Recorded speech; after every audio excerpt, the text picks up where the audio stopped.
ನಿಮ್ಮ ಮತದಾರನ ಒಲಿಸೋ ಸಲುವಾಗಿ ತಾವು ಏನು ಶ್ರಮ ಪಟ್ಟಿದ್ದೀರಿ. ಇಡೀ ಹಾವೇರಿ ಗದಗ ಲೋಕಸಭಾ ಕ್ಷೇತ್ರದ ಸಮಗ್ರ ಮತದಾರರಿಗೆ ನಾನು ಹೃದಯಪೂರ್ವಕವಾದಂತಹ ಧನ್ಯವಾದಗಳನ್ನ, ಅಭಿನಂದನೆಗಳನ್ನ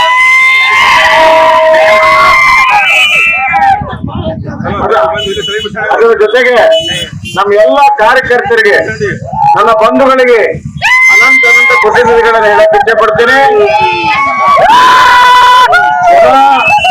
ಮತ್ತೊಮ್ಮೆ ನರೇಂದ್ರ ಮೋದಿ ಅವರನ್ನ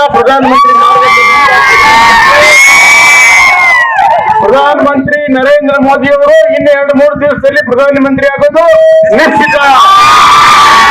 ಪ್ರಧಾನಮಂತ್ರಿ ನರೇಂದ್ರ ಮೋದಿ ಆಗೋದು ಖಂಡಿತ. ಭಾರತೀಯ ಜನತಾ ಪಕ್ಷದ NDA ನೇತೃತ್ವದ ಸರ್ಕಾರ ಇಡೀ ದೇಶದಲ್ಲಿ ಬರ್ತದೆ.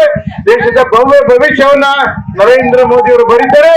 ನಾನು ಹಾವೇರಿ ಗದಗ ಲೋಕಸಭಾ ಕ್ಷೇತ್ರದ ಜನರು ಏನ್ ನಿರೀಕ್ಷೆ ಇಟ್ಟಿದ್ದಾರೆ, ನನ್ನ ಮೇಲೆ ವಿಶ್ವಾಸ ಇಟ್ಟಿದ್ದಾರೆ, ಆ ವಿಶ್ವಾಸ ನೀರಿಸತಕ್ಕಾಗಿ ನಾನು ಹಗಲಿರುಳು ನಿಮ್ಮ ಸೇವೆಯನ್ನು ನಾನು ಮಾಡ್ತೇನೆ ಅನ್ನುವಂತ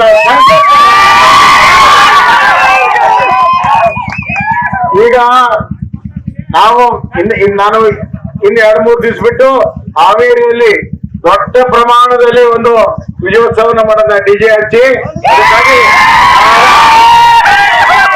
ನಾವೆಲ್ಲ ಇವತ್ತು ಏನು ಬಂದು ನಮ್ಮ ವಿಜಯೋತ್ಸವ ಪಾಲ್ಗೊಂಡಿದ್ದೀರಿ, ನಿಮ್ಗೆ ಅನಂತ ಧನ್ಯವಾದಗಳನ್ನು ಹೇಳಿ ಇಲ್ಲಿಗೆ ಈ ಮೆರವಣಿಗೆಯನ್ನು ಮುಕ್ತಾಯ ಮಾಡ್ತಾ ಇದ್ದೇವೆ. ಬೋಲೋ ಭಾರತ್ ಮಾತಾ ಕಿ.